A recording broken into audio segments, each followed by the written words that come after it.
My name is Chinedu Chukudinma. You can call me Chin. I'm a member of the Socialist Workers' Party, and I'd like to welcome you all to this meeting on anti-racism. The title of the meeting is Can Allyship Win Liberation? And today we are very lucky to have with us Esme Choonara, who's a health worker and member of the Socialist Workers' Party, and the author of this incredible book called Say It Loud, Marxism and the Fight Against Racism. If you haven't read it, I encourage you to buy a copy. Thank you, Chin, for that introduction. I should add that I'm only one of many authors of Say It Loud. I still encourage you to buy it, though. So I think the reason we're having this discussion is that all major social movements force a deeper scrutiny of society, of inequality, and raise questions about how change is possible. And we are meeting here in the context of the amazing Black Lives Matter movement, but also the Me Too movement, movements around trans rights, disability rights, and many, many other movements for social change. And it's clear that large numbers of people want to make a progressive change. And we want to talk about what is the best way, what are the best strategies and tactics for us to do that. So what is allyship? Basically the idea that a person who doesn't suffer from a particular oppression, something like racism, sexism, homophobia, the oppression of disabled people, so on, can work to support the struggles and the advancements of those who do suffer from those oppressions. So to give one example that's often quoted, the Rochester Racial Justice Toolkit defines allyship as a process in which, this is the quote, a person of privilege works in solidarity and partnership with a marginalised group of people to help take down the systems that challenge that group's basic rights, equal access and ability to thrive in our society. Now, allyship applies to all forms of oppression. I'm going to probably talk mostly about racism. This is in the course on racism. And I think also, because as a woman of South Asian heritage, it's something that plays on my mind, obviously, a lot, but also because I think it's really been the Black Lives Matter movement that has really brought the question of allyship to the fore. We've seen a movement explode with huge involvement of people from all backgrounds and all heritages. You think about the protests that we took in that were black, that were white, that were Asian, that were hugely diverse. And it has raised the question about what is the role of people who don't suffer an immediate impression themselves in the wider movement. It's provoked that conversation actually to the point where I don't know whether people know that allyship became dictionary.com's word of the year 2021. So, you know, it's kind of a current term that we're engaging with here. If we could have the next slide, please. In terms of the central ideas of allyship, you can find how to be a good ally guides everywhere, on anti-racist blogs, on websites, on the Harvard Business School will tell you how to be a good ally. There are employment consultancies. Good Housekeeping magazine had quite an interesting guide to how to be a good ally. Marie Claire has carried multiple, I'm not putting Marie Claire down, it's actually had some really serious articles about how to be an ally. You find some guides to being an ally in some slightly more dubious places. So Sodexo, the multinational outsourcing giant with whom we've had many run-ins in the NHS where I work, but also in, I know universities have as well, has a page on how to be an ally, which with no irony at all states, ask yourself if you're taking an action with the intention of being a true ally or because it portrays you in a positive light. So when people, we're going to come on to talk about performative allyship, I think corporations have a lot of performative allyship going on. And these are just some of the examples of some of the guides that you can find to being an ally. And I haven't really got time to go through some of them, but there are key themes that emerge pretty much from all of them. Those general themes are that to be a good ally, you should accept that you are privileged. You should examine your privileges, your prejudices, your basically scrutinise yourself. You should speak out against casual racism. You should make room for others to speak out. You should amplify the voices of the oppressed. You should listen to the experiences of those who are oppressed. And you should speak up when you witness racism in any form. If we can have the next slide. There are also various ones that want you to order from black-owned businesses and black-owned restaurants. We'll come on to some of those they're not in every guide, but we'll come on to some of those later. And one of the other themes that emerges from a lot of the literature is that being an ally is a process that you have to work on for your whole life and not an identity. So you can't just buy this T-shirt on Amazon. Well, you can buy this T-shirt on Amazon, by the way. But you can't just declare yourself an ally by buying the T-shirt, wearing the badge, holding the poster. It's something you have to work out. So what do we want to say about this idea of allyship? I think the first thing is I want to talk about some of the positives, because I think questioning the world in which we live and questioning ourselves are good things. They are part of the Marxist tradition, that we question all the time everything we're told and everything about the world in which we live, including ourselves and our own behaviour. And I think that the desire to be more inclusive, more thoughtful, more respectful, and to understand the experiences and the oppressions that people go through is a good thing. And I think it's a really healthy thing that people want to do that. So when people come to wanting to be good allies, or people are told to be good allies, I think that comes from a good place on the whole, not from Sodexo, but from people who are genuinely in the movement, wanting real change and wanting to move forwards. And I also think enlarging the movement is good. So in whatever form that takes, and maybe that is just in the form of people seeing themselves as allies or asking people to be allies, the movement has to grow. If our movement is going to defeat the sorts of oppressions that we face, it has to be as big as possible. And in that sense, enlarging the movement in any form is something that we should be positive about. And we should always defend the notion of allyship from the right-wingers who really attack it in the way that they attack all progressive movements. They'll have a go at us, whatever terminology, whatever strategy we use, and I always think we should defend allyship from that. But the point of this meeting is really to start to question whether allyship is really good enough for us, whether this is really enough for us to build a sort of movement that can defeat the massive structural injustices that dominate our world and create the experiences of racism, of sexism, of homophobia, of transphobia that scar so many people's lives.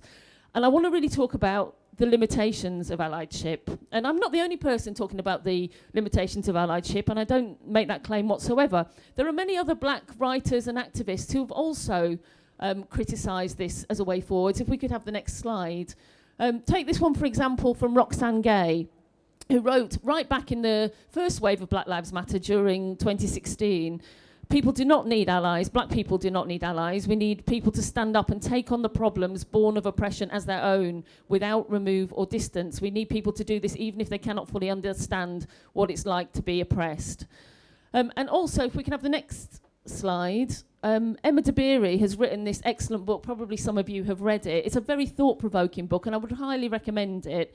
I don't agree with all of her conclusions or even all of her comments, but it's a very refreshing read, and it's a new take on this question, and it raises some really important critiques of allyship, some of which I'm going to mention specifically as we go through this talk. So let's think about what some of the limitations are of allyship as a framework for building a movement. If we can have the next slide, please. You will have seen from lots of the things that I raised about the central notions of allyship is that it focuses very much on the fact that allies have to understand that they can't truly understand, that allies can't really understand the impact and the experience of how it is to be and experience a particular oppression. Now, this is true, but there are as many experiences of oppression as there are oppressed people, and that is a lot of people on our planet, to be honest. And every experience is unique. Your experience as an Asian woman like myself, or your experience as a black man, or as a trans black man, are all going to be different. Every single configuration is going to be different, and every single individual is going to have a different experience of the pain, the discrimination, and the way in which that has impacted on their lives. Now, we should respect that. And we should try to understand that, and we should listen, but we have to do more than that. We have to look for patterns.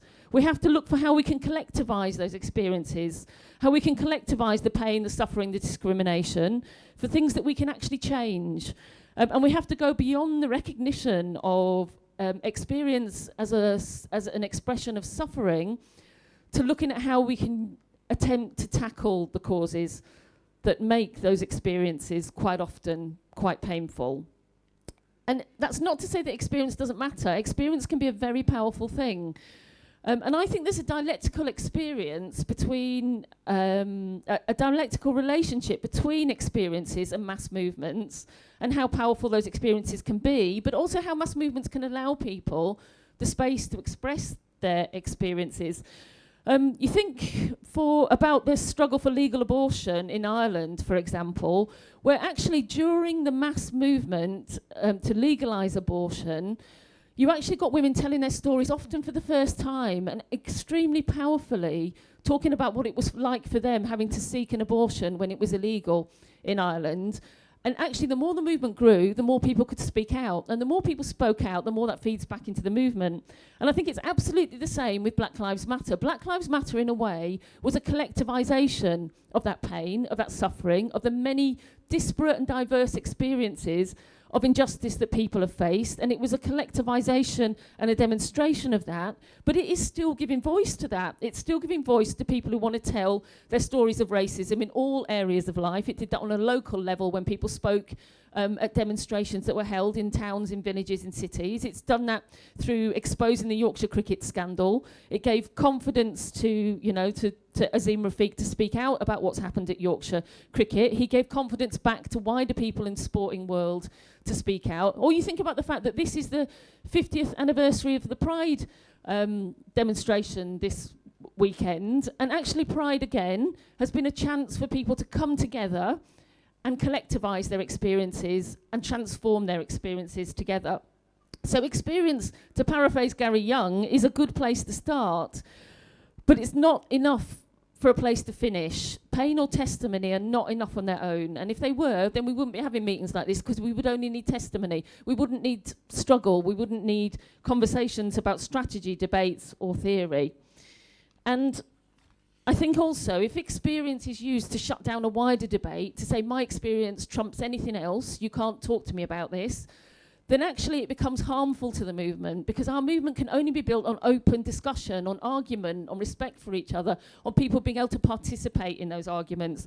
So experience is important, but it can't be used to stop a wider debate from taking place, or to shut down a debate about how we move forwards together.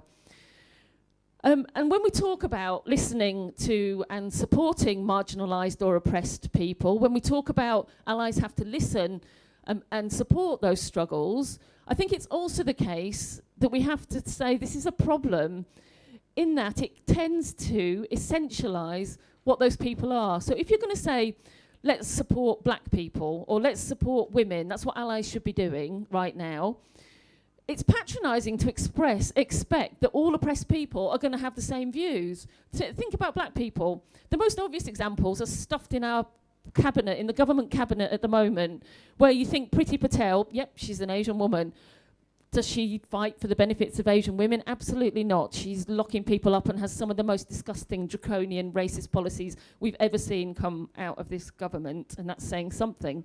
But if that's just a cheap shot, just consider the diversity of strategies among black activists. Think about, I don't know how many of you were at the Child Q conference a few weeks ago, where there was a real live debate going on about the role of the police in our schools. Should there be any police in our schools? Should there be any police full stop? Became part of the whole debate that happened there. And among different black voices, there were different strategies. We should reform the police. We should set up committees that can work with the police. We should have forms of community policing. We should abolish the police altogether because they can't be reformed. So just supporting black people doesn't actually tell you which black people you're going to support, because, you know, shock, horror, here's the news, not all black people are the same, and not all black people have the same views or same strategies. If we could have the next slide, please. Look at the question of women. Look at the vote, the disgusting attack on the women's rights that's happened in America, the overturning of Roe versus Wade. And this is from one of the demonstrations in America. These are the faces of the Supreme Court judges that voted to overturn the Roe v. Wade ruling. And you can see there are 3 women judges on the Supreme Court. They didn't all vote to defend women's rights. One of them voted against. The black judge on the panel voted against defending women's rights. So people will have different politics, and we have to be careful not to essentialise oppressed groups, and that's particularly important when it comes to the question of race, because we know that race is an invention. Whether you're black, whether you're white, whatever race you're told you are, these are things that have been invented. They are historically invented to justify particular forms of oppression.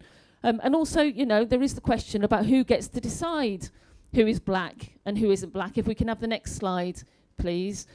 As a revolutionary socialist, I support the concept that black is a political, not a biological, not a racial category. It's based on a shared heritage of slavery and or colonialism, and it's historically defined this way through struggle. It wasn't just something that somebody invented.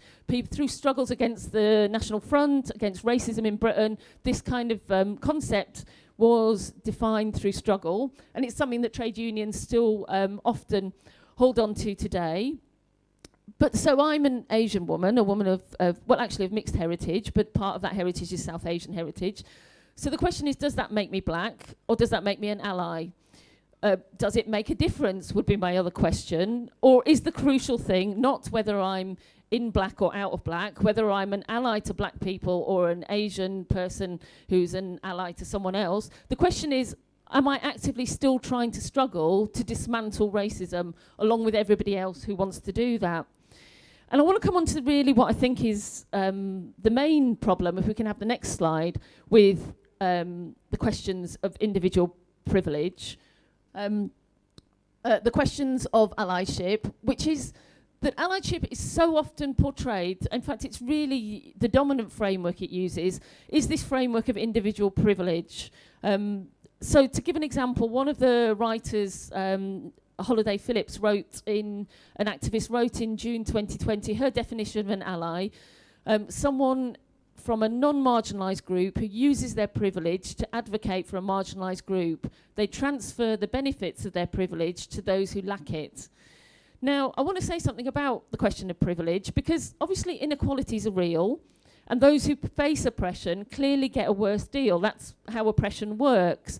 So it may therefore seem obvious, and it does seem obvious to some people, that people who don't face a particular oppression benefit from not having that oppression, that they somehow gain a privilege from that. So that's how it appears on the outward surface. But we're really about digging below the surface. That's kind of why we're here and having meetings and talking about some of the subjects about the world in which we live. And Karl Marx once said, all science would be superfluous if the outward appearance and the essence of things directly coincided. And he wasn't just talking about science, maths, and physics, biology. He was talking about theory, understanding the world. If everything was just the way it appeared, we wouldn't have any need for theory. We wouldn't need to try and understand things. We could just look around us and see the way that things are organised. And I think the problem with privilege theory, well, there are multiple problems. One of them is that it too easily essentialises race and other oppressions too. It assumes that racism is the innate product of whiteness, even though whiteness itself is an invented category. We can talk more about that. There's a really interesting debate about the history of whiteness, and we can talk about more about that if people want to in the discussion. But privilege theory is in many ways a very ahistoric approach to understanding racism and other forms of oppression. It tends to see oppression as flowing from somebody's characteristics. If you're white, you are complicit, you carry racism, you are one of the causes of racism. If you're a man, you're one of the causes of sexism. That's ahistoric. It sees oppression as natural, and it's very pessimistic, because if you see these oppressions as flowing from somebody's innate characteristics, and you see it as, in that sense, predominantly a psychological phenomenon, it's one that nobody can really escape from. All we can ask people to do is to kind of repress the worst aspects of their personality. We can never really break from it. We can never really envisage a future without those things. And I want to argue that it's not true. It's not true that all white people benefit from racism, or all men from sexism, or all cis people from trans oppression. I don't think this is how oppression works. And I think we have to take a wider and a deeper view that none of these oppressions are natural. None of them have always existed either. And in their current form, all of these different forms of oppression have their roots in class society, and in particular, in a capitalist society that exploits all working class people for profit and thrives off creating these sorts of divisions, inequalities, and scapegoats. And I think you see that really the most clearly with racism in many ways. It hasn't always existed. I know there's another meeting specifically going into the origins of racism, but essentially you can trace the invention of modern categories of race and the inequality that comes along with that, the actual racism that comes with that, as a justification for the transatlantic slave trade, and then a justification for empire and colonialism. And it persists today because it is so useful to the ruling elite in order to maintain their power. So racism doesn't come from the psychology of white people everywhere. It doesn't come from some innate factor. It comes from the top of society. It is used to divide people. And, this isn't just me saying this. This has been proven by studies by American economists who studied the effects of racism on wages. And they found the greater the racist pay gap in any particular workforce between black and white workers, the lower the wages were overall. So there is an actual material disadvantage to both black and white people. Obviously, black people suffer more, but white people don't necessarily benefit from that, and that was proven by those studies. They also found, some of the economists doing these studies showed also that the greater the divide between black and white people, the bigger the racist divide, the less effectively they were able to defend both their terms and conditions at work, but also their local community services. Can we have the next slide, please? And there's a long tradition of also black theorists looking into this question. The great black radical historian W.E.B. Du Bois describes how racism has been deliberately used to break down solidarity between black and white workers, and talks about how racism was used to drive such a wedge between white and black workers that there are probably not today in the world two groups of workers with practically identical interests who hate and fear each other so much. But he talks about how racism was used and is used still today as a tool to divide and rule. So oppression doesn't flow from an individual's personal characteristics. It has systemic roots. It comes from the top of society, and that's why it's promoted by right-wing politicians, individuals. It comes through the institutions of the state, the media, private capital. Look at the police, for example, one of the key institutions of the capitalist state, who have been absolutely revealed not just to be institutionally racist, but also sexist, homophobic, transphobic, all the rest of it. So if oppressions are systemic, if they are built into the very fabric of the society in which we live, that they come from the top down, they are more than just about individual interactions. They are about the huge weight of the capitalist society. We've got to think about how is the best way to fight them. If we can have the next slide, please. And this really brings me to my final question about allyship, which is probably the most important question, which is allyship effective? And I think, one of the things about allyship is that because it has so much emphasis on the question of self-scrutiny, on really examining yourself and looking inwards at your own prejudices, I think it really encourages a kind of form of ideological purity, that you can't really join the movement until you've really, really looked into yourself and sorted out yourself and done your self-work. Now, I am in favour of people looking at their own prejudices. We all carry biases, and we all, we could all do better, couldn't we, at certain times. But this is entirely the wrong way round, because actually, you don't iron out all your prejudices before you are fit to join a movement. Being part of a movement for change is what makes you question and makes you understand and makes people change their minds. Actual action is what does that, not sitting and scrutinising yourself. And I think there's another couple of reasons why allyship isn't always the most effective way. Emma DeBerry in her book points out that you can be an ally without actually really breaking from the ideas of racism. You can actually fall into the role of white saviorism or martyrdom without actually being a full part of the struggle. You can see yourself as being out to save people without seeing yourself as an equal part and player in those struggles. There is also the question, if we can have the next slide, please, of whether it is actually motivating or sustainable to say that our fight for liberation is really just, for allies, is just to say we would like you to support someone else's struggle. This isn't directly relevant, but I just thought I would put this up here because I don't know whether everyone can see that, but I find this a really patronising approach. I kind of find it a little bit puke-inducing approach to struggle, because it's really very moralistic and very kind of, anyway, I just think it's really patronising. I think we're kind of above this sort of approach. I think the respect for each other goes beyond this. And Emma Dabiri says also, really interestingly, she writes, ask yourself what sort of movement encourages you to build up others by diminishing yourself? Because this is really one of the things that allyship does, is it says you have to remember your role is secondary and that you're here for someone else's struggle and you have to take a back seat. Now, I think there is a space for us to be respectful for others and to make sure that other people's voices are heard. We need to make sure that people who suffer oppression, their experience is heard and their voices are heard. And we have to create inclusive spaces.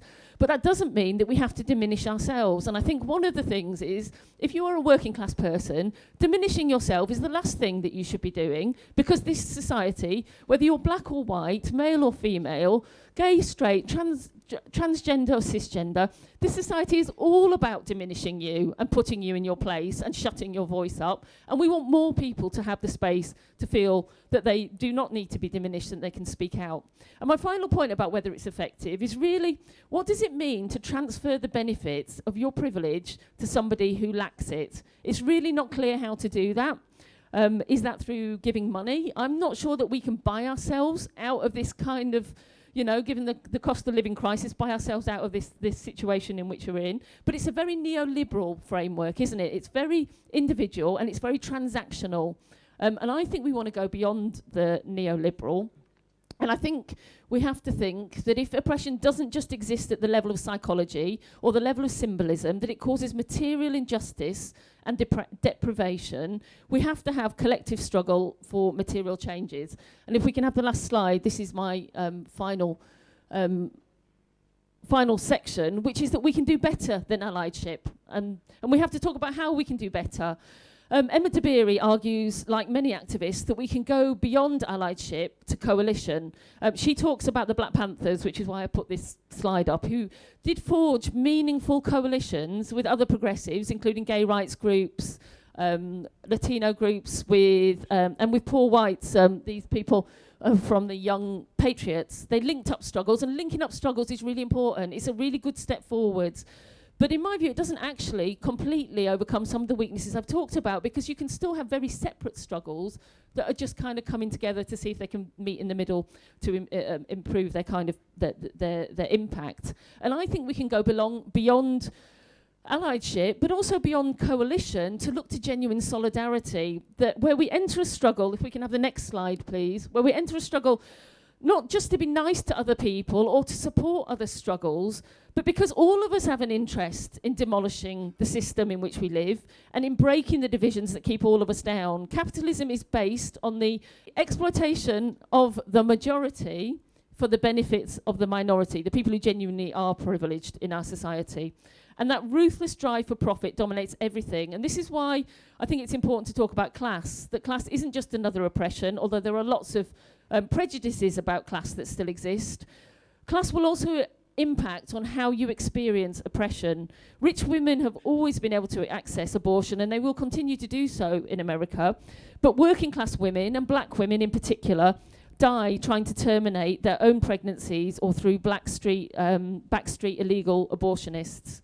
So if we can have the next slide, class is a source also of power, of economic power, the power to stop capitalism from charging on and marching forwards over our bodies and the planet. And the working class is, we should remember, multi-gendered, very diverse, multiracial, the most multiracial part of our society, actually the working class. And it includes all of us who have to work in some way to survive, and that is the vast majority of people on our planet. And we have to say, what are we trying to achieve? What do we mean by liberation? If we can have the next slide, please. In 2007, one of my great heroes, Angela Davis, wrote, commenting about the increased representation of black people in positions of political and economic power, that when the inclusion of black people into the machine of oppression is designed to make that machine work more efficiently, then it does not represent progress at all. So I think we have to say, not just what do we mean by allyship, but what do we mean by liberation? We don't just want a society where people get a bit more representation, where people get a bit more recognition, where people get a bit more visibility, things that can go forwards and can always be taken away from us again. We actually want a society that demolishes oppression and exploitation altogether, where everybody is raised up. And that doesn't mean ignoring struggles against oppression. If we can have the next slide, please. In fact, I would say it means taking them on even more strongly, because every way in which we are divided weakens us, and it weakens all of us, whichever side of that divide you are depicted on. And that's why it's important that the RMT strike linked up with the largely migrant cleaners on strike at St George's Hospital last week, and that Mick Lynch talked about structural racism when he spoke at the RMT rally last weekend. We also want to see more voices of the oppressed at the centre of our struggles. Apart from anything else, having oppressed people speak out proves the right wing wrong. It proves that the stereotypes that women, that black people, we can't have a voice for ourselves, that we can't speak out. It proves those things wrong, and we want people to be at the centre of those struggles. But we want more than that. We want to build an active struggle for change, a mass movement, one that, yes, has a link to our economic power, but one that we see as a fight for all of us. And I think you see this in the massive multiracial struggles that we saw during Black Lives Matter that have transformed the question of racism in Britain, in America, and around the world. And I think Marx understood this when he wrote in Capital that labour in the white skin can never be free as long as labour in the black skin is branded. None of us can be free unless all of us are free. And that's why the struggle for me isn't about allyship. It's about solidarity. It's about each and every one of us has a responsibility. It's not an option, it's a responsibility for us to take up those struggles, to speak out against injustice, but to build a mass movement that is inclusive, is diverse, and is capable and has the power to challenge such big obstacles that we face and to bring down the system which keeps many of us down and keeps the oppressed down and builds on division and thrives on scapegoating. And that's the system that we're up against, comrades, and that's the system that we have to fight. Thank you.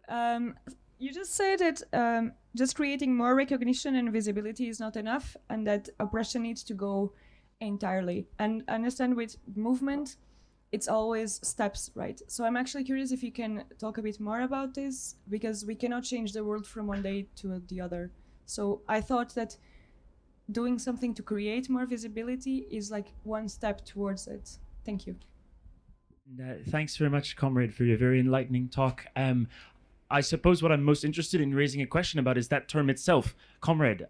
For those who haven't read it, Jodie Dean published a fantastic book with Verso last year of the same name, Comrade, right? And it's kind of an explicit response to a lot of these same crises of allyship that you've raised, right? The tendency to become fragmented, to become disparate or individualized, right? And the fact that in the past there's been so many tendencies to draw people together, even a single word like that, comrade, right? It's got this brilliant history of superseding divisions and kind of glossing over so much of the things that divide us apart, reminding us there are certain things that bring us together in struggles of solidarity, liberation, and recognition of others, even without having that lived experience, right? And I guess I find myself wondering, firstly, because that's a term that's also, while it's had some success in the past, it seems almost a bit outdated in some ways. You say it and you think of, Stalinism and tight, kind of like rigid, regimented, concrete leftism that's a bit outdated, right? And a lot of people are hesitant to use it, particularly in the, should we say, very, very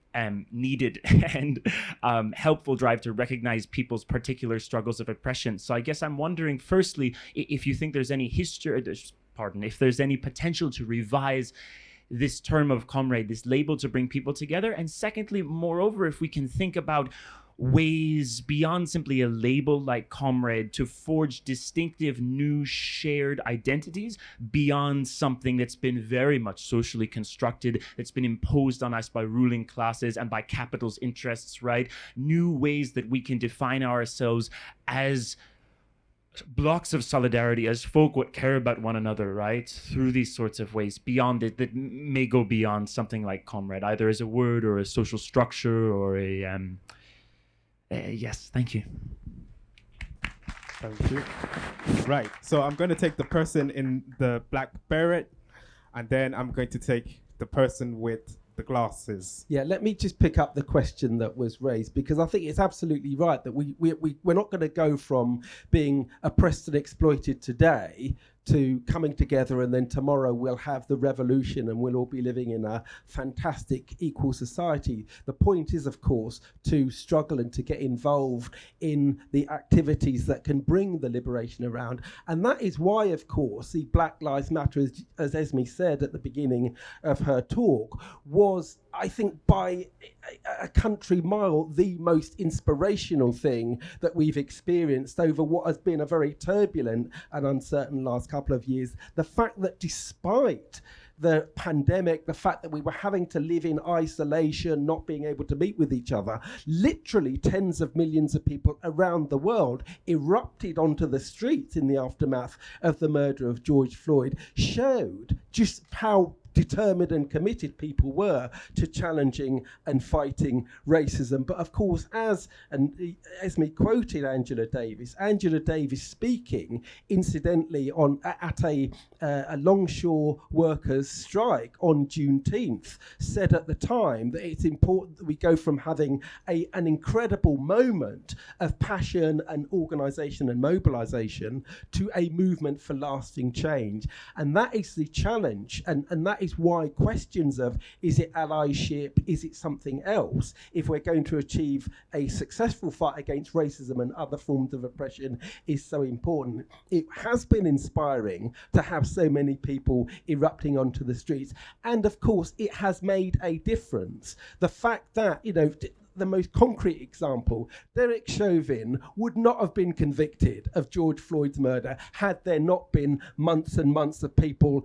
demonstrating and protesting and demanding justice. We know that because we know that back in 1992, when Rodney King was battered and beaten by police officers, and that was broadcast around the world, nothing happened. Those police officers were not convicted. Chauvin was convicted, and unprecedented that he was convicted. The fact that we see day after day, you continue to see footballers taking a knee, a small thing but significant. The fact that there are debates and discussions about statues, decolonising the curriculum and so on, is a legacy of Black Lives Matter. But we know the fact that there are debates and discussions about allyship and the way forward are a consequence of the fact that people organised and mobilised. The question is, where do we go from here? How do we ensure that the movement is one for lasting change? And that's why it's important to have debates and discussions like this one, and to have a concrete discussion, the culmination, I think, of which should be that collectively as a class, we need to use our power, and that will take time. It won't happen overnight, but collectively we need to organise and use our power in every workplace, every community, in every country, to come together for a collective struggle that ultimately can win our liberation. So I was struck by the similarities between where Esme started and where the Gary Young meeting last night. So when Gary talked about identity politics being a really good place to start, but not the place that we want people to finish at. And this is exactly the same, isn't it, with the question of allyship? It's a brilliant place to start. The idea that you want to fight alongside people and you want to fight on behalf of people and with people for liberation is exactly where we want to meet people and want to begin our struggle. The problem is, and just like Esme said, it's just not enough. It isn't enough to transform oppression. It isn't enough to rid the world of oppression, and that actually we need more. And that idea that there are commonalities between all of the different struggles, that struggles of Black people, of women, of transgender people are intertwined and bound up together, is quite can seem. It's right, isn't it? It's what we need, what we want to do. So the idea that women's rights and trans rights are rooted in exactly the same place. They're rooted in the class society that we live in.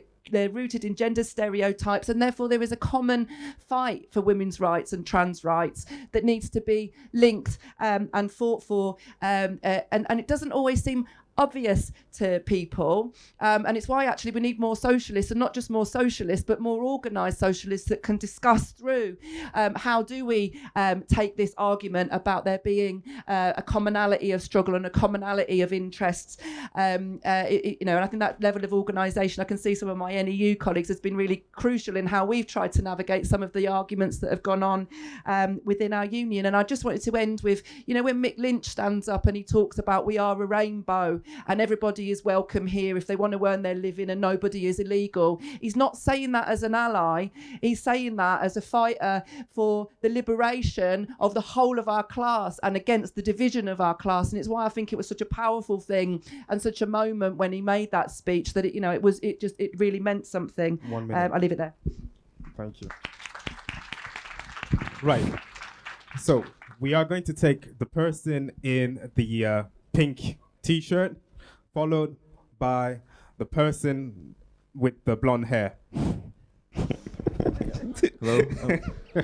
I'm just wondering whether the terms, historically, the terms white and black are terms made to divide those two groups into separate groups and to create a sense of unified identity amongst white people who are, but it's kind of contradictory because Jewish people are white people, Irish people are white people. Irish people have been discriminated against in this country for many years, and Jewish people were constantly slaughtered across Europe and across Russia and across wherever they went, but they fall into that white category. So I think the terms white and black, it even doesn't, there's no other terms for other races. You don't say Asians are whatever colour, or you don't say North Americans whatever colour. I think terms themselves and their continuing existence seem to just create that constant conflict, and the idea to create those two rival identities which always be at war. So I'm just thinking, what is the future of that? How do we get past that? And will the continuing use of these terms make it harder to get past that racist conflict that's been created? Thank you. Yeah. Thanks, Esme. That was really, really powerful, actually. I just wanted to say, I'm from Dorset, and in Dorset, only 5% of the population are from a black and ethnic minority. And when George Floyd was murdered, a young woman called Georgia in Weymouth, who we hadn't ever met before, she was a white woman, and she organised, she said, it's not enough to be an ally, you've actually got to stand up. You've actually got to stand up. This is the moment where you've got to do more. And out of nowhere, a demonstration took place in Weymouth, which is a town of 60,000, of around between 2,000 and 3,000. And it was really, really electric. But it gave people such confidence. People probably know as a result of that, people in Weymouth have started to call on Richard Drax, the MP, who still owns basically a slave plantation in Barbados, to give it back.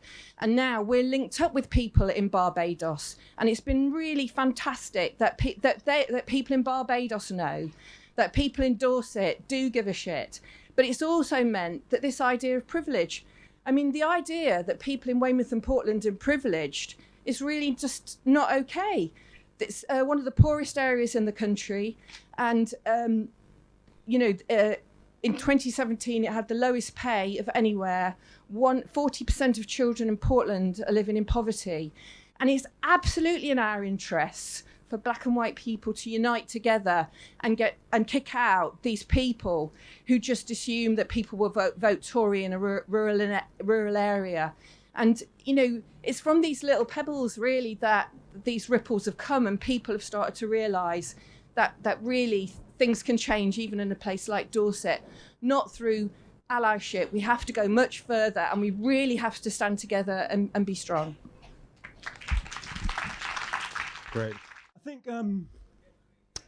I think we can offer something better than allyship as a concept about how we join together and fight. And I think that term is called solidarity. What's the difference between allyship and solidarity? Well, I think of it in terms of worker struggles, and in the high points of worker struggles, we see some really good evidence of this. The most important strike that's happened in my lifetime is the miners' strike, but before then, there was a strike of Asian women in 1976, 1977 in Grunwick in West London. And Asian women at that time were regarded as the least likely trade unionists and the least likely strugglers anywhere in Britain. There are stereotypes about Asian people said that we're meek and mild, we can't fight, we're passive and so on. But when they fought, they became a beacon for the entire working class movement in Britain.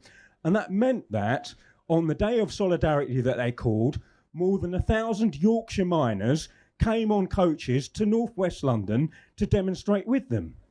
Why did they do that?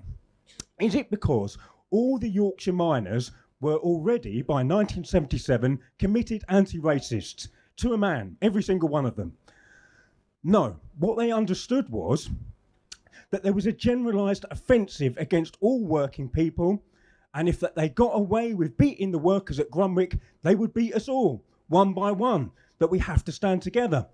Similar things happened when I was the postal correspondent for Socialist Worker. You would see groups of workers in places like Wolverhampton, this is much more recently, walking out on strike because a manager bullied an Asian worker. Now, what's happening here is that people are walking out and they're saying, I have a material interest in whether this strike that we have wins or loses. Not only because I want to defend my colleague, my friend, from the bullying racist manager. 1 minute. But if the manager gets away with it, he'll do it to me next. So therefore, we have to stand together. And in the process, that means that sometimes people who are not already committed anti-racist take part in action because they have a sense of class, but in the process of doing it, they learn something about the dynamics of race and what racism means. And to me, that means that solidarity is a far more educative process than allyship, because struggle is an educative process.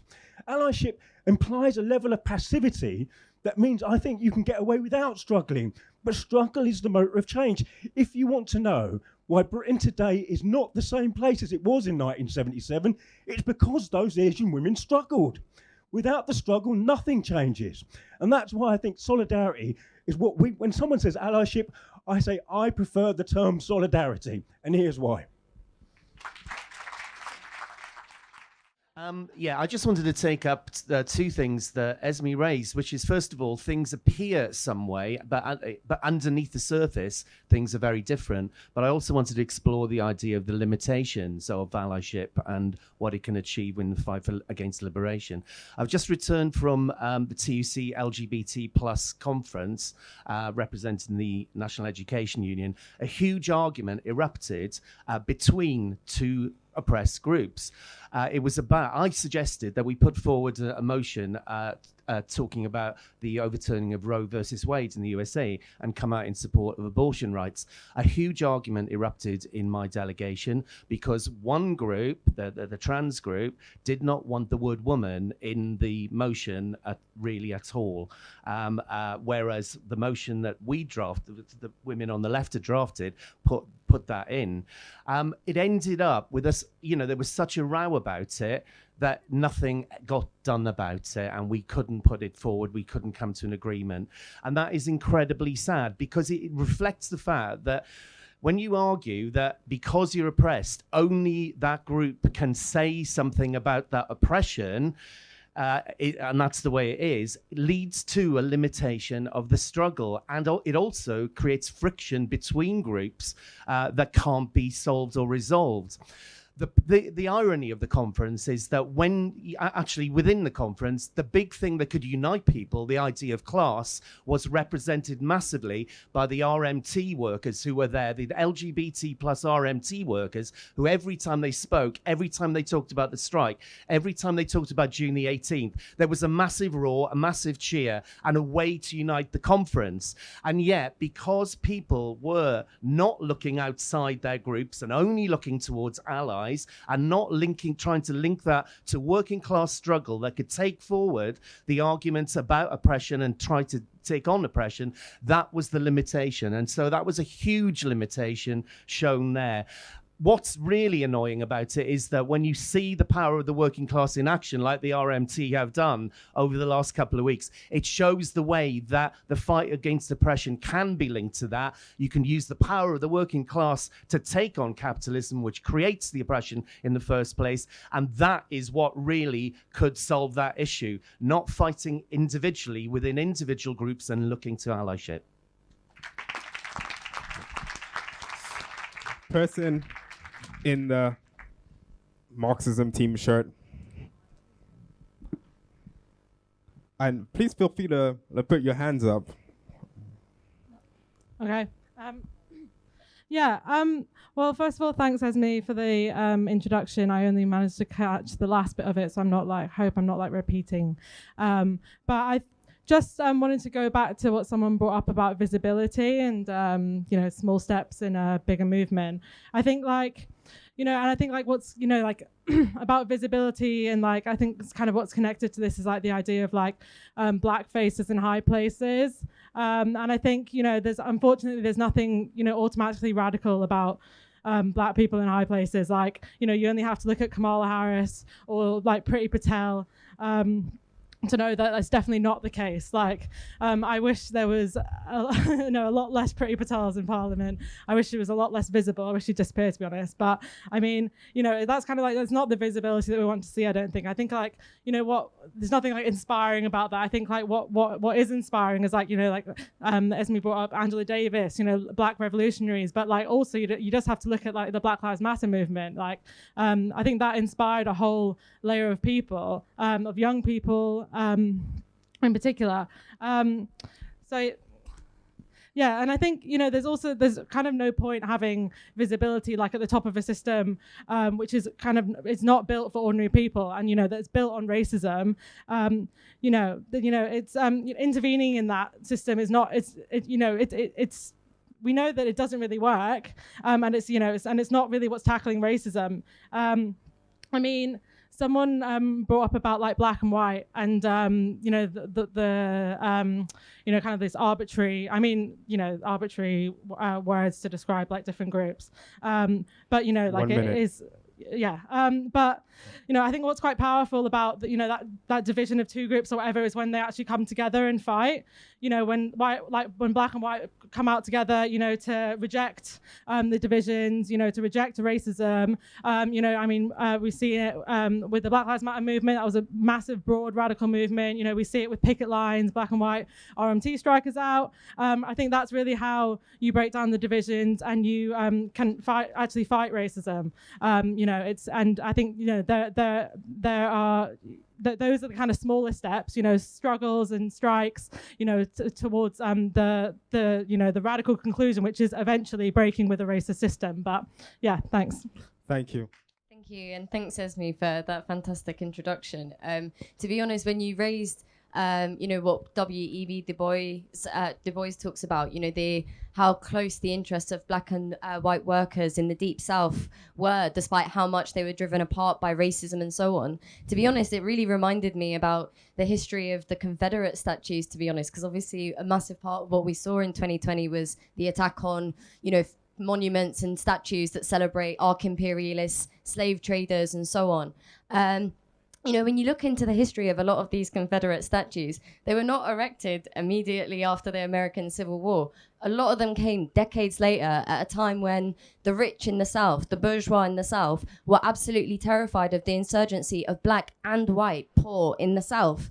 And to be honest, that dynamic, those statues trying to create this false sense of unified identity between some of those poor, the white poor with the white elites, that's why they protect these statues today, because they still need that false unification in order to stop people from uniting with one another.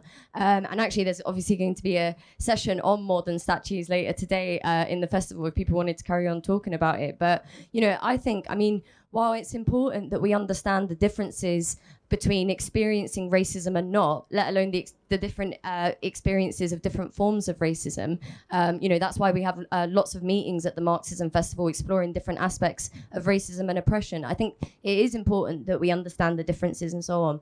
But I think dismissing and ignoring the common interests people have together and just focusing on those differences is something that's incredibly dangerous to the fight for liberation, for all the reasons that Esme said, really. I wanted to echo specifically, too, that actually guilt is not guilt, which, allyship often insists on. I don't think it's an effective motivator for struggle, really. Like other people have said, I think solidarity is. And I think that was the difference between Black Lives Matter in 2020 and the Black Lives Matter waves before that, really. I remember being part of... Oh, God. Sorry. I remember being part of the Black Lives Matter protests in 2016 when it kicked off in the UK. It was massively inspiring and so on. To be honest, it was predominantly the black community and people of other oppressed groups and so on. But nonetheless, I mean, the movement really started to fragment and slow down after it got really stopped at this question of whether people who aren't black should be on, the committees for what the movement should do next and so on. In other words, whether people of other backgrounds and so on, whether they experience racism or not, should be part of leading, how we move forward and so on, really. And it really was a massive part of, in terms of the downturn of the movement. Black Lives Matter in 2020, I think we saw in practice black and white unite and fight, and we saw solidarity instead of just allyship and so on. And look how much it threatened the ruling class. I mean, this is the context that Emma Dabiri's book had come out in and enjoyed massive readership. It became an international bestseller. I think lots of people are now looking towards something bigger than just allyship, really. But we want to go further than that. We don't want to just talk about common interests and solidarity. We want to talk about how we actually win change and so on. And that's about connecting these things with the organised power, with the power of the organised working class. I'm David Carver from Marx 21 and Spanish State SWP group there, and also an activist in Unite Against Fascism and Racism there. On our website, we have that poem, First They Came for the Jews, and I didn't speak out because I'm not a Jew. I mean, on a bad take of some allyship arguments, you can say, perfectly right, you're not Jewish, shut up. And it's obviously not what we want people to do. Unite Against Fascism in Catalonia was started as a united movement. There wasn't one. And it was grown out of the anti-war movement, which was another united movement, but almost completely white. And so we started this united movement against racism and fascism with almost only white people, one converted Muslim that signed the founding statement. According to some arguments, we should have just waited until something else happened, but we didn't. We started it, and we did build a movement. We defeated the fascists, and then started in 2015 to start a lot more work against Islamophobia. And it was when we started to fight Islamophobia, with a small number of Muslim activists we got an influx of particularly young women Muslims. Every year we have this social forum against Islamophobia. We have like 200, 400 people in workshops and everything. And so instead of waiting, we start to struggle, and that involves people. And I think that's the key thing, like what other people have said, other comrades have said. And also in that process, we found we had to have those debates. I mean, what Esme and other people said, questioning yourselves. And there were people on the left in the movement that said, "Oh, this is about defending women's right to hijab. Isn't that being patriarchal and something, that's oppressive?" But it wasn't only white left women in feminism. There's also in Catalonia a handful of women of Muslim origin that are calling for a banning on the hijab. And she said, she's Muslim, I have to listen to her. And some people on the left do that. They'll invite these small group of women to speak on their platforms and say, all Islam is reactionary, the hijab should be banned. And they say, oh, look, this is what Muslim women think. In fact, if you participate in UCFR, there's a lot of other Muslim women that wear hijabs or not, but are against Islamophobia. But again, the key thing is practice and experience and showing what works. And so with privilege theory and allyship, we have to be open and sensitive. But I think you also have to say, well, show me where that's worked, because we can point to lots of examples, and people have said here where united struggle has worked. Thank you. So we're going to take the person with the kefi at the front, and then our final contribution is going to be the person in the red shirt at the back. Okay, so adding to previous points said, I think the term nowadays is used to prevent further radical action by a lot of people.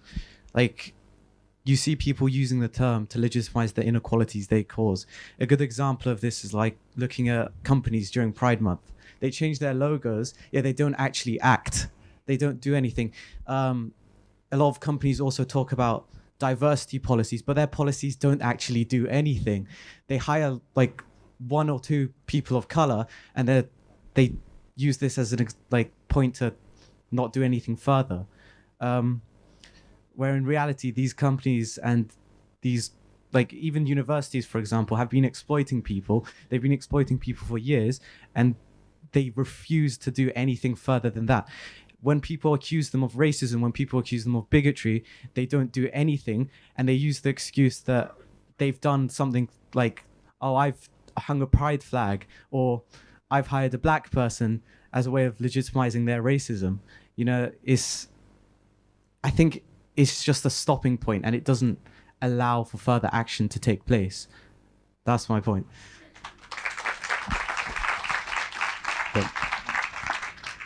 Final contribution. Hey, I'm gonna keep it brief, and you can shut me up if I run over.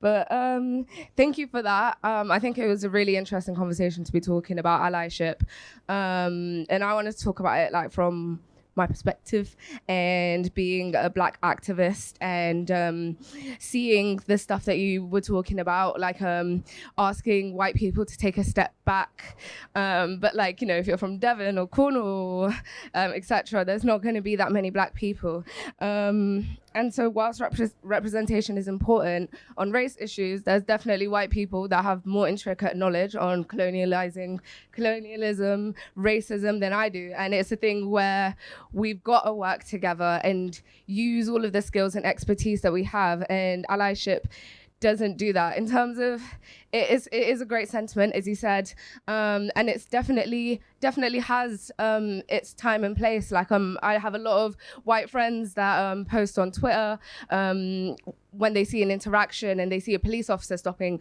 young black men, and in that case they're using their privilege for good. But essentially, it's still you just being an ally and not being a socialist, not working together, continues the power dynamic there is. It's you acknowledging that you've got a privilege, and you can, you know, because you know you're not going to get stopped, or you know you're not going to get harassed. It's I don't know, it feels like a hand-me-down. I don't know. Instead, we need to be 1 minute. Yeah, cool. I've got everything jumbled. So yeah, I mean, working together and moving away from allyship, taking the good out of it, but as you said, ensuring that people are working together.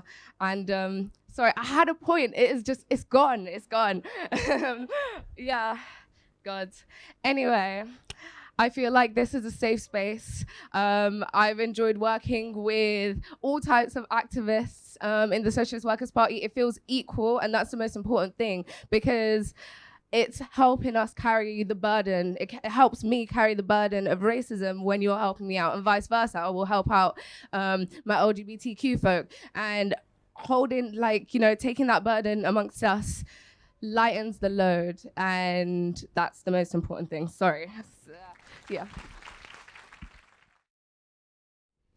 Yeah, thank you to everybody who spoke and joined in. I think it's been a really useful conversation. And it is a conversation, and it's one that will continue throughout this festival and beyond.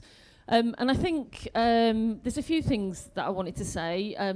I think people quite rightly talked about how the Black Lives Matter movement is really the context for us having this conversation and this debate, because the huge demonstrations in America, the Black Lives Matter movement is believed to be the biggest social movement that there has ever been in America, bigger than the civil rights demonstrations were previously, and involving people from many, many different backgrounds and heritages.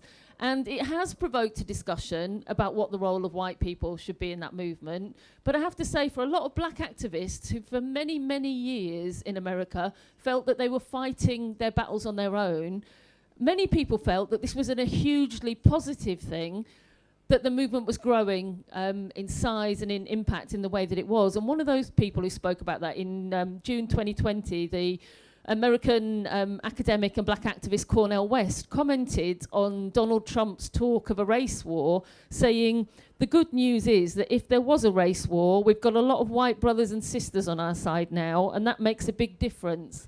Then actually, if you're serious about the fight, you want that fight to be as big, as powerful, as unified as it can possibly be. And so I think that's the context for the conversation that we're talking about, is how can we effectively do that? How can we effectively build the strongest mass movements that can make the biggest difference that we can.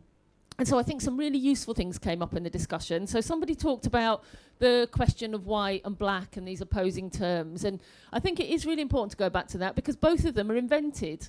The world hasn't always been divided into racial categories in the way that we talk about them now. And there haven't always been people defined as black or white. Hopefully, we're all quite aware that black is not a biological category, that there is no black race, that it is an invention by the racists. Obviously, many black people self-define as black, and it can be a source of great pride and activism, and I'm not denigrating that in any way, but it's a category that's been invented. But it's also the case that white is a category that has been invented, that hasn't always existed. In his really interesting book, Theodore Allen, who wrote about the invention of the white race, talks about some of the contradictions of this, that in 1890, a Portuguese emigrant to British Guyana would be quite shocked to find out that he or she was not white, that they weren't defined as white at that time in 1890. You could be from Portugal and you would be defined as a non-white in British Guyana, but your twin brother or sister would go to America the exact same year and would be categorized as white. In colonial Hispanic America, you could actually buy whiteness. So you could actually be black, but if you could afford it, you could buy a token that said that you were white. So under apartheid, the Japanese were given the status of honorary whiteness. So whiteness, again, is something that is invented, that has changed, that has been manipulated, and that was used actually, if you look at the history of where white starts to become enshrined as a legal term, you start to see this in some of the slave codes because it became a really important part of trying to justify slavery through the creation of different races, of trying to say not just that there were different races, but that there was a hierarchy of races, which is the birth of modern racism. But it also became about trying to crush some of the early rebellions against slavery that involved both black and indentured white servants who were also being worked in the plantations, and there were a number of significant rebellions, including the Bacon Rebellion, that actually people sought common cause. And the more people seek common cause, the greater the threat this is to the ruling class, and the more that they have to then start to codify and start to implement systematically this division between white and black people to try and break that resistance. And that's really what we're seeing still today. You think about the huge scapegoating of migrants that we see, some of the most vicious things possible about what is actually technically quite a small group of people coming to this country who in reality could be given jobs, homes, welcome, the basic things that asylum should involve, but instead huge resources are being pitched into the most disgusting, inhumane policies that Priti Patel has.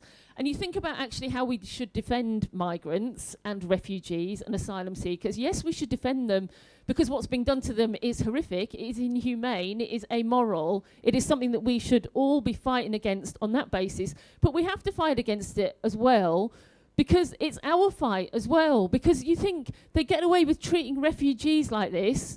This is part of them getting away with treating black men by shooting them on the streets or beating them on the streets. This is part of the same system that thinks it's okay to strip search black girls in their own school. There's a continuum here of this state gets away with whatever it is able to get away with. Frederick Douglass made this point. If you want to understand, how if you want to stand oppression, just look at how much people will put up with, and that is the level at which oppression will get to. The state will extend this into all areas of our lives unless we resist. So this is a struggle for everybody. And a couple of other things. Somebody asked really early on a really good question about visibility, and that we're not going to abolish oppression tomorrow. I wish we were. And we're probably not going to abolish it in the next weeks ahead of us. So should we fight for visibility in the meantime? Now, I think it depends what we mean by visibility, because I think somebody's talked about there is a version of visibility that is about getting more visibility in positions of power.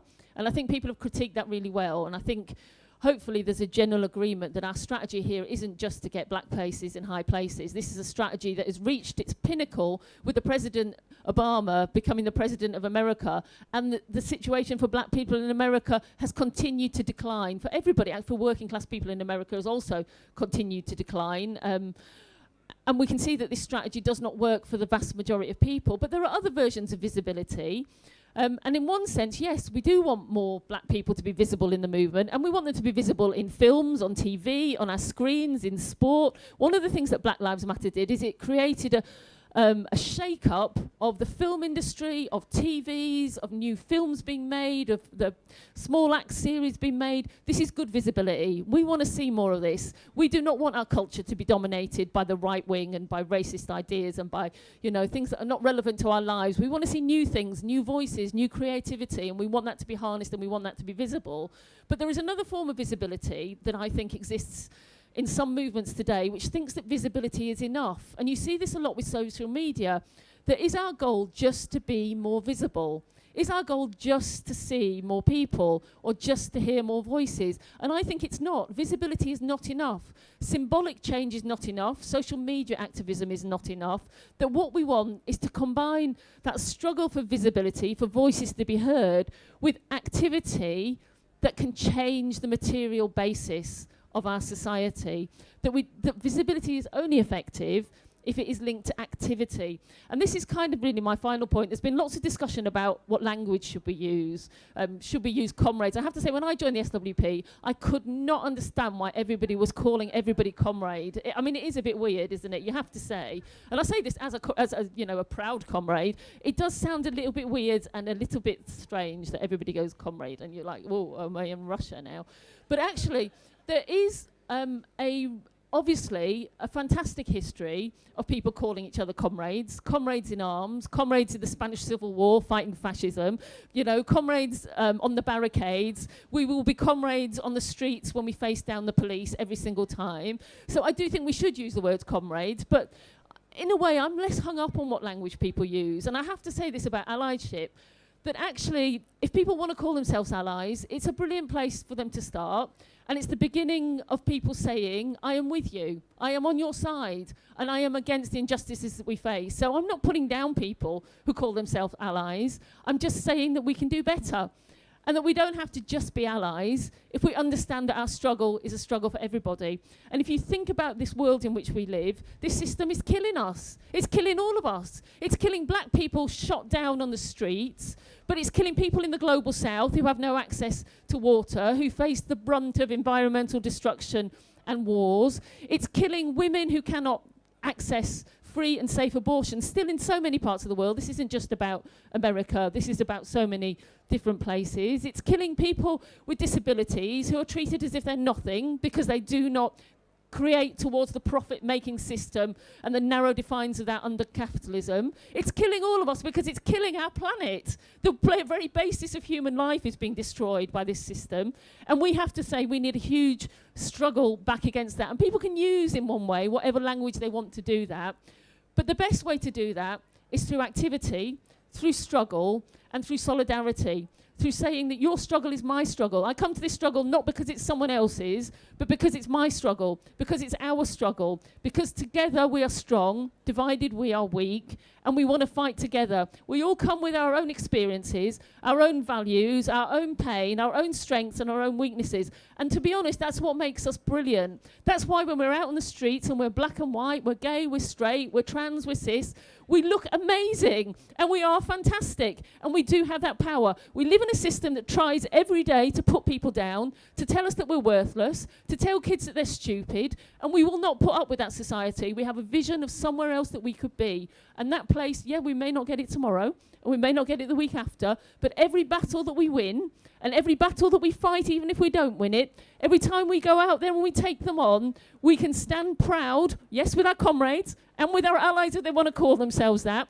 but then what matters is the struggle, and going forwards together, and seeing that as a united struggle to bring down the system, and to fight the systems of oppression that divide us.